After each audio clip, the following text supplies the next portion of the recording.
నమస్తే అండి. మందార మొక్కలలో పిండి నల్లి అదేనండి మిల్లీ బగ్స్ చాలా మంది ఎదుర్కొనే సమస్య. దీన్ని కంట్రోల్ చేయడానికి ఒక చిన్న రెమెడీ అండి. చాలా బాగా కంట్రోల్ అవుతుంది.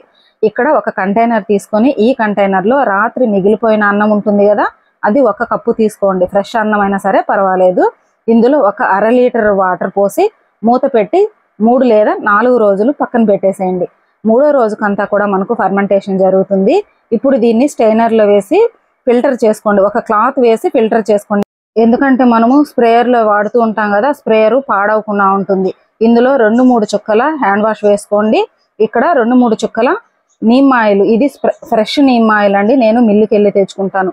మనకు వర్షం పడినప్పుడు ఏ విధంగా అయితే ప్లాంట్ మొత్తం తడుస్తుందో ఆ విధంగా 3-4 రోజులకు ఒకసారి స్ప్రే చేయండి. తీవ్రత ఎక్కువగా ఉంటే, తక్కువగా ఉంది అనుకుంటే వారానికి ఒకసారి స్ప్రే చేయండి. చక్కగా కంట్రోల్ అవుతుందండి. రిజల్ట్ అయితే మీరే చూడండి.